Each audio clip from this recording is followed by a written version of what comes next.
Ella es Margot, madre cuidadora de una persona con discapacidad. Esta es una historia en donde escucharemos cómo el cuidado dejó de ser solo amor y se convirtió en supervivencia y en su lucha diaria. Este episodio hace parte del podcast Mujeres que Cuidan Derechos que Valen por el Ministerio de Cultura.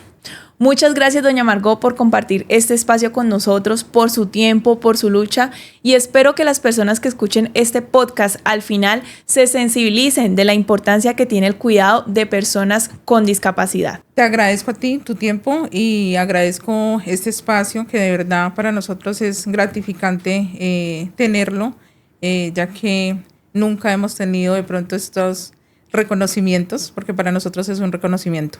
Bueno, doña Margot, quisiera empezar por esa niña que nació en Cajibío, Cauca, junto a sus papás. Cuéntanos un poco de eso. Bueno, nací y crecí en esa región muy bonita, apartada pero muy bonita, en una vereda de Cajibío, Cauca. Estuve en esa región más o menos hasta los 12 años. Allí compartí muchísimas cosas como las primeras idas al colegio, ahí empecé mi colegio, allí tengo mis mejores amigos y también yo creo que la mejor etapa de la niñez la viví allí. Doña Margot, después de los 12 años, ¿qué pasa? Bueno, esa situación bonita que muchos hemos vivido en el campo y que creemos que esa parte no va a cambiar o que esa vida no va a cambiar. A nosotros sí nos cambió muchísimo. Yo recuerdo que a los 10 años empezaron a llegar otras personas que no eran las mismas que uno frecuentaba en nuestra vereda o en nuestra región. Ya cuando te levantabas no veías a los mismos vecinos de siempre, sino a otras personas vestidas y de diferente, muchas veces de diferente raza. Y eso fue de pronto el inicio de una situación bastante difícil para mi mamá. Ella vivió en ese momento de pronto una situación mental bastante complicada. A mi mamá se le alteraron mucho los nervios. Decidimos entre las dos venirnos a la ciudad. Mi mamá escasamente había venido aquí de visita donde sus padres 2 veces. Mi mamá no recordaba dónde vivían, yo sí recordaba. Y yo le decía, tranquila mamá, que yo soy capaz de llevarla. Y sí, fui capaz de traerla aquí. Desafortunadamente llegamos aquí a convivir con más personas. Creo que era mejor que nos hubiéramos quedado en el campo y no haber llegado aquí, pero bueno, ese fue nuestro destino y fue nuestro momento. Bueno, una vez llegan a la ciudad de Cali, ¿sentiste de pronto el cambio de la cultura, de las costumbres y creencias que se tenía en la zona rural al llegar acá a la ciudad? Claro que sí, o sea, yo creo que fue toda una vuelta de sentimientos, de miedos, de todo. Todo cambió porque pues aquí en la ciudad, primero que todo, las personas son distintas, uno viene con otras culturas, de pronto uno es más callado, aquí no, aquí ya es diferente, se vive rápidamente, aquí no hay tiempo para pensar y a ese punto llegué, de que me tocó pensar antes de la hora. A los 12 años me tocó buscar un trabajo para poder sustentar el vivir de mi mamá y de mi hermana, porque mi hermana llegó aquí muy, muy niña. En ese tiempo no había donde mi mamá dejara a mi hermana, entonces ella le tocaba cuidarla y a mí me tocó ir a trabajar. Doña Margot, antes de empezar esta entrevista me comentabas que tu madre al llegar acá a la ciudad de Cali padeció una enfermedad. Cuéntame un poco de ese momento en tu vida. Bueno, nosotros llegamos, aquí, como dije anteriormente, nos cambió todo, desde la manera de comer también. Pienso que eso afectó muchísimo a mi mamá, más los nervios alterados que traía. Se desató de pronto una cadena de inconvenientes de salud para ella, a pesar de que yo trabajaba y trabajaba duro, porque el primer trabajo que una mujer siempre como que tiene que hacer es el trabajo de un hogar. Me interné en una casa de familia a trabajar. Mi mamá seguía viviendo en esa casa de mis abuelos, en medio de todos sus hermanos, porque eran muchos hermanos, muchos familiares allí juntos. Con mi trabajo, mi mamá logró alquilar un rancho donde ella se fue a vivir con todas las carencias, porque a mí no me alcanzaba el dinero. Y mi mamá empezó a tener, de pronto, siento que el aguantar hambre hizo que desencadenara en mi mamá un cáncer. Más o menos yo tenía ya unos 15 años. Mi mamá la diagnosticaron con algunos problemas de salud que prácticamente todas las mujeres tenemos, pero que mi mamá se le notaba más.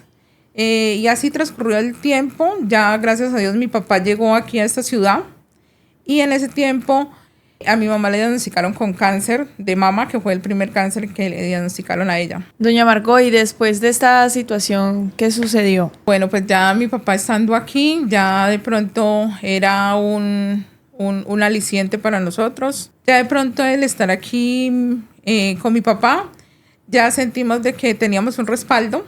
Y a pesar de que mi mamá pues ya se veía bastante deteriorada porque ese cáncer le afectó muchísimo, muy rápido. Mi papá tuvo que hacer un préstamo y poner en respaldo su tierra con la que tanto de pronto había cuidado, porque mi papá se quedó, al nosotros llegar aquí a la ciudad llegamos solas porque mi papá se quedó allá cuidando. O también era difícil para los hombres salir en ese tiempo porque era como salir huyendo y no se podía, porque allá habían unas reglas que habían que cumplir. Al llegar acá, pues ya mi papá, viendo la situación, no tenía trabajo estable, entonces le tocó empeñar su finca. Pasó más o menos un año donde mi papá prácticamente no tenía con qué devolver y le tocó entregar su tierra. Gracias a Dios, pues mi mamá está viva y digamos que no se perdió en total su tierra porque aún tenemos nuestra madre. Bueno, después de esta situación compleja que pasaste con tu madre, me contabas que te cambias de barrio y conoces a tu ex esposo. Bueno, es después de haber trabajado mucho, porque en esa casa de familia duré trabajando 14 años. Yo prácticamente crecí allí, en esa casa de familia. Viví en esa casa de familia mucho tiempo. Creo que todo lo que sé, bueno, una parte pues obvio, a mis abuelos y a mi mamá, pero en esa casa de familia fue donde yo estuve mi adolescencia, mi juventud. Siempre viví como allí, donde esa familia. Me retiré de trabajar porque quería de pronto tener otra estabilidad.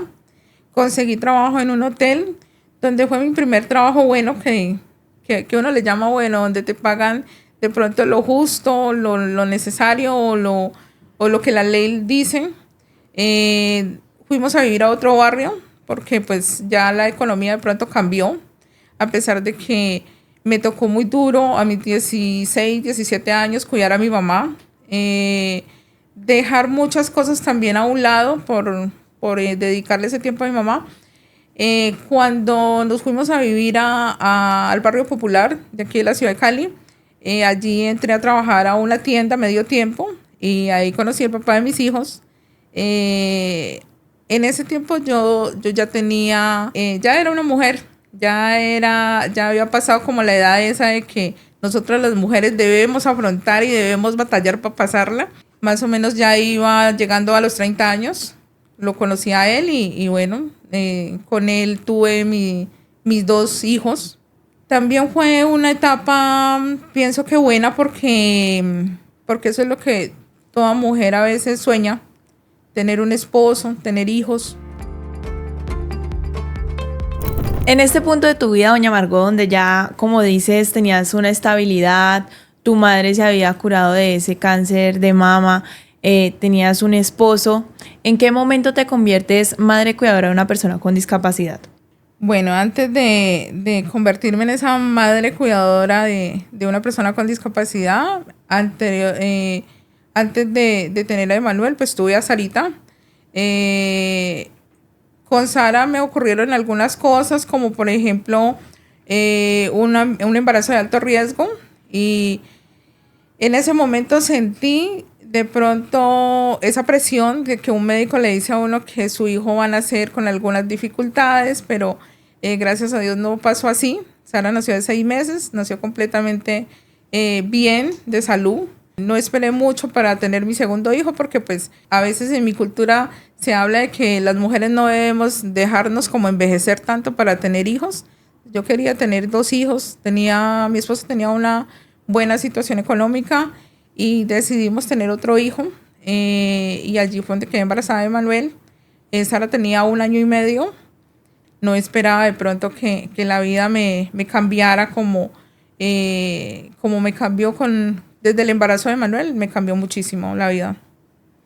¿Y cómo fue ese embarazo, doña Marco?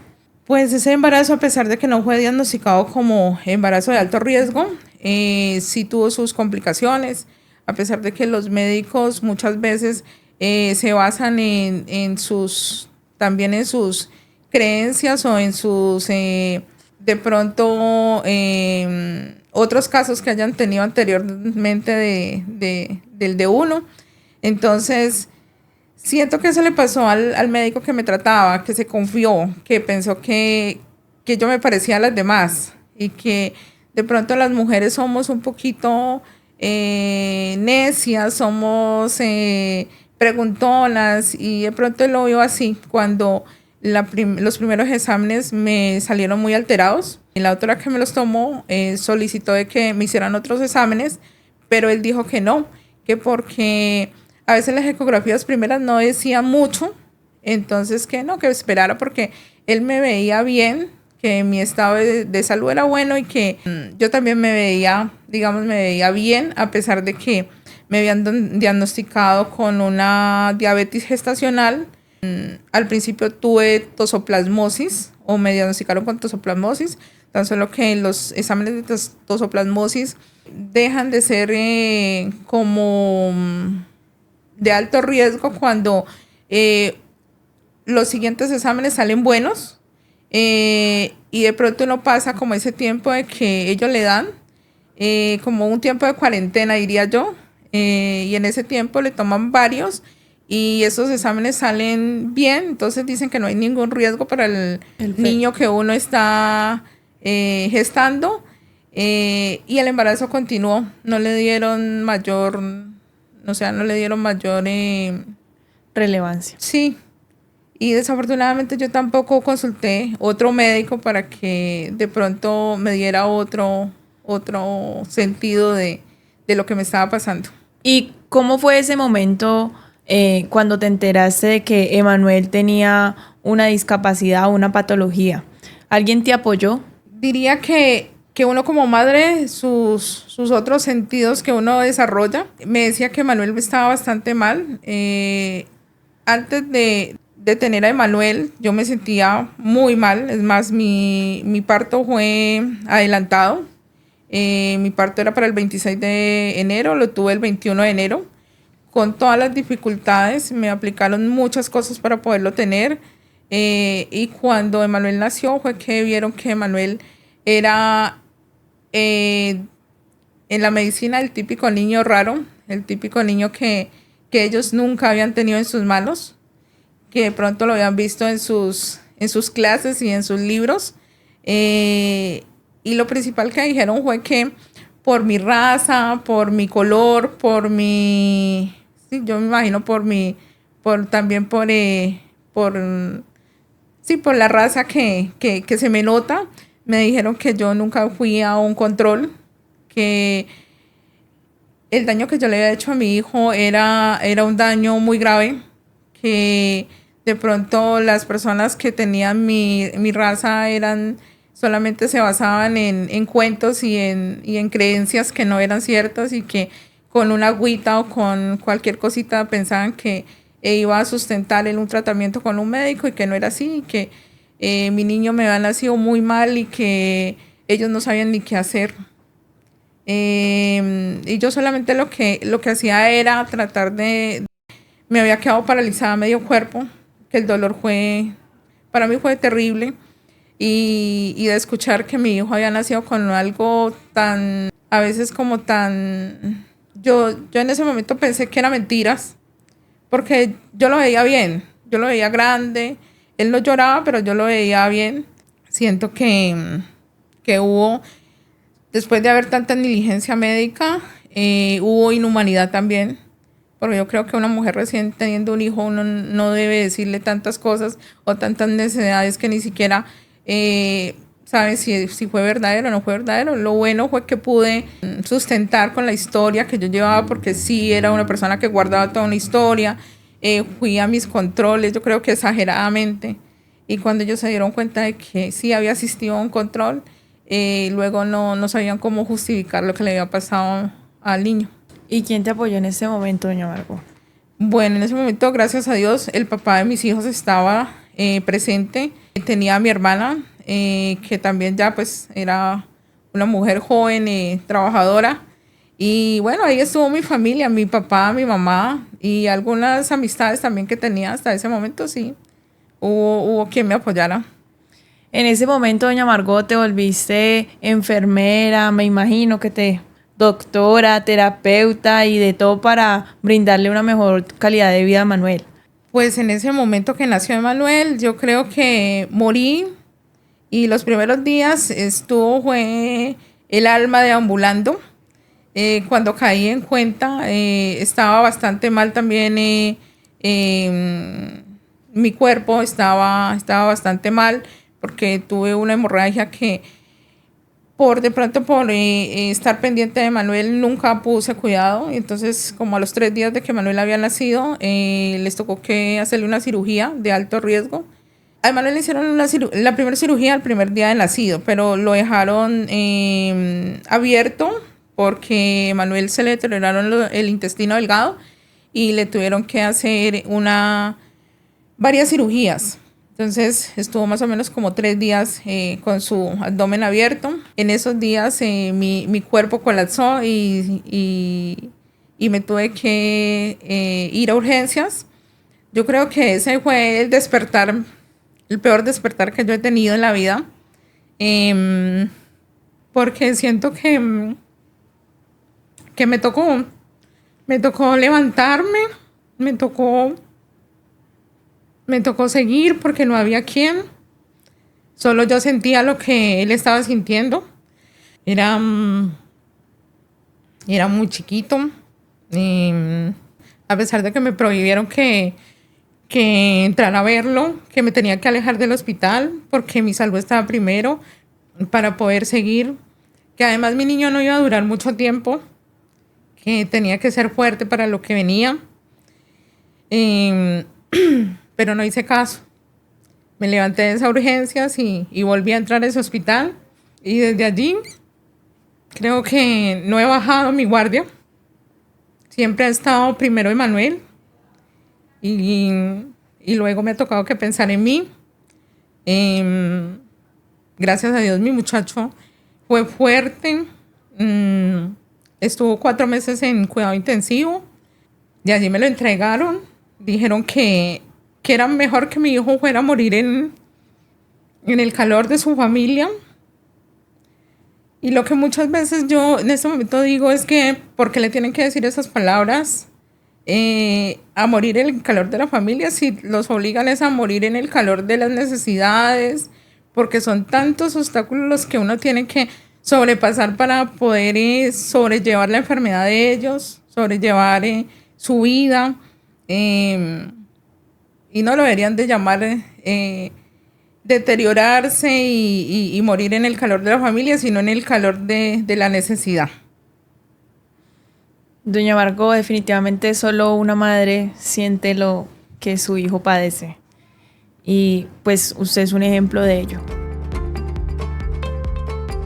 Doña Margot, una vez usted estando en esta situación, decide publicar un video a través de Facebook pidiendo trabajo.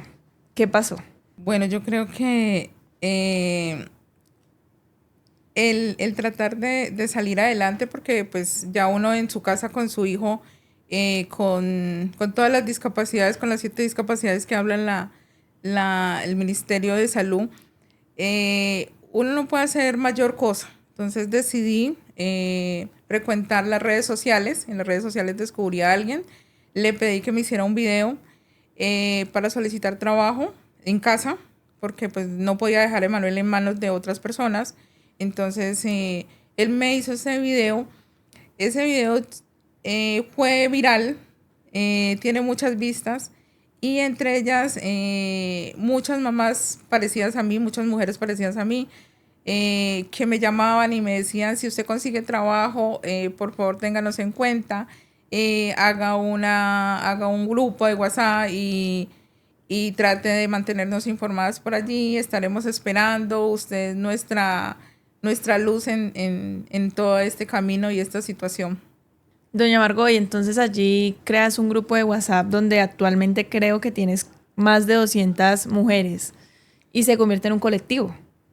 Sí, decido hacer el grupo de WhatsApp porque todas estas mujeres se parecían mucho a mí y yo sentía la necesidad de que debía hacerlo, de que ahora que había encontrado esas mujeres que nunca había visto, porque desafortunadamente uno cuando no tiene un hijo con discapacidad, pues uno no ve otras mujeres parecidas a uno o no ve mujeres con niños con enfermedades.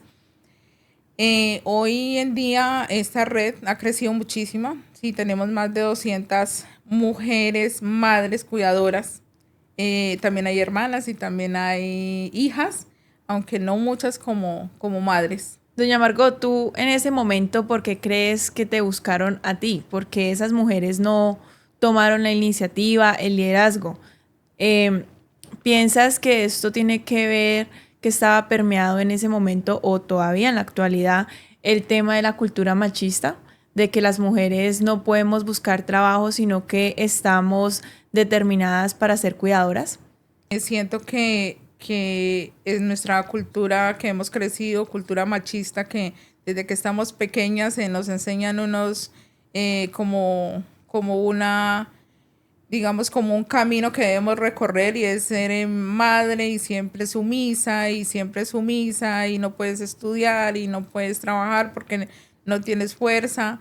Siento que las madres que tenemos, las mujeres que tenemos hijos con discapacidad, también nos destruye la tristeza, el dolor y ese duelo de pronto de que vivimos al momento del parto y esos otros duelos que nos llegan a nuestras vidas hacen que nosotros de pronto o no tengamos esa libertad de pensamiento tampoco, porque nuestra situación mental empieza a fallar. Y siento que esas mujeres que llegaron a mí, llegaron, bueno, también atraídas porque pienso que este camino que Dios dispuso para mí ha sido para un propósito y esas mujeres tenían que llegar allí y yo tenía que ser, siento que soy la voz de ellas, no la represento, porque cada quien se debe representar, porque cada quien vive su duelo, vive su dolor y vivirá su tristeza. Siento que debo ser esa voz que siempre esté allí presente y que sea una voz fuerte para que se pueda entender y se pueda visibilizar esta situación que tenemos. Cuando hablamos de economía del cuidado, esto no es solo un concepto, es algo que representa a miles de mujeres en este país y son mujeres que sostienen este país, pero que el país no las sostiene a ellas. ¿Tú qué opinas de la economía del cuidado? ¿Cómo lo vives en tu cotidianidad? Bueno, siempre he pensado que la economía del cuidado está cuando uno sirve, cuando no estamos maniatadas como estamos ahorita. Siempre he dicho que la persona con discapacidad totalmente aislada de un mundo y nosotros incapacitadas de manos, no de manos cruzadas, porque con nuestra labor hacemos muchísimo, pero sí estamos maniatadas de pronto, a este país que sigue pensando que la mujer no tiene derechos. La ONU ha establecido 5 R's del cuidado, doña Margot. ¿Cuál crees que es la que más hace falta en tu vida y por qué? Yo siento que en mi vida de cuidadora, siento que el reconocimiento hace muchísima falta porque si nosotros fuéramos reconocidas, seríamos reconocidas en nuestra labor y nuestra labor sería paga. No es que nosotros estemos cobrando por cuidar a nuestros hijos, pero sí hacemos una labor que muchas veces tiene que ser rodeada de un médico, de una enfermera, de un terapeuta y de un padre que lamentablemente huye cuando pasan estas situaciones o cae en depresión como cayó el mío y olvida que debe tener la capacidad de tener ese real apoyo a sus hijos, a una esposa. Siento que nosotros lamentablemente estamos, como dice, nosotros en este país las mujeres estamos limitadas y estamos predispuestos, yo creo que a correr con todas estas labores encima, pero no tenemos derecho a exigir. Hoy en día nos dicen, ¿por qué va a cobrar por cuidar un hijo? Y no es cobrar por cuidar un hijo, es cobrar por el trabajo que estamos haciendo, que nadie lo hace. Llevas años en esto, sosteniendo rutinas, luchando, perseverando, reclamando trámites en las EPS y demás. Doña Margot, ¿qué te sostiene? En ese momento me sostiene la fortaleza que aún me queda, el saber que sí soy capaz, el entender de que mis derechos valen como mujer y que debo seguir sosteniendo no solo una vida, sino que debo sostener esa vida de mi madre que aún sigue viva y de una hija mayor y la mía propia, que también vale muchísimo. Si tuvieras que resumir tu vida en una frase como mujer cuidadora, ¿cuál sería? Bueno, yo creo que mi frase sería lealtad a Dios, porque estoy cumpliendo un propósito que Él me ha puesto y debo ser coherente y debo ser una mujer con mucha fe para poder dar por terminado lo que he venido a hacer en esta vida.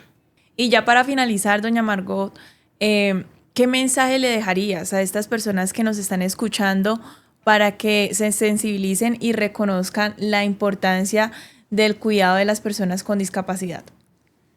Yo quiero dejar un mensaje muy claro a todas las personas y es que todos estamos dispuestos a vivir, pero también tenemos que estar a la expectativa de que la discapacidad muchas veces llega sin tocar el corazón, llega sin pedir que te la dejes entrar a tu casa y se queda por tiempo indefinido. También decirle a muchas mujeres que tienen hijos con discapacidad que levanten su voz, que nosotras, así como hemos sido capaces de sostener una vida, nosotros vamos a ser capaces de mucho. Y eso es lo que queremos demostrar. Es más, con nuestras caminatas que hemos hecho, con nuestras protestas, hemos hecho entender a un gobierno que nosotros los cuidadores existimos. Y hoy, gracias a todas estas luchas que hemos hecho, no las mujeres más fuertes, porque al caminar no somos las mujeres más fuertes, al hablar duro no somos las mujeres más fuertes, pero sí tenemos de pronto eso que las demás no tienen, que es vivir de cerca la discapacidad y que por ellos nosotros levantamos la voz porque sin ellos nosotros no existiéramos. Entonces decirle a esas mujeres que así como nosotras hoy en día que nos llamamos líderes o nos han dado ese nombre como líderes, les hacemos ese llamado. Todos llevamos un líder por dentro y todos somos capaces de lograr algo diferente en nuestras vidas. Muchas gracias, doña Margot, por estar en este espacio, por compartirnos tu historia y de verdad para las personas que están escuchando este podcast, sepan y entiendan que detrás de una mujer cuidadora, de una persona con discapacidad, hay resistencia, hay lucha y sobre todo hay una invisibilidad, hay una deuda de nosotros como país que tenemos hacia ellas. Yo doy muchísimas gracias a ti principalmente por habernos abierto tu corazón y también a las personas que abren estos espacios porque sin ellos no fuera posible que nuestra voz se escuchara. Y bueno, siento que estos son los tiempos y que Dios, así como da las cosas, así también da las soluciones. Y en ese momento, gracias a todo eso, nos llamamos cuidadores. Creo que ese es nuestro mejor, yo creo que mejor noticia, porque hace 3 años atrás no se escuchaba la palabra cuidador y hoy se escucha y hoy somos cuidadores de una persona con discapacidad de baja autonomía. Gracias, doña Margot. Nos vemos hasta un próximo episodio.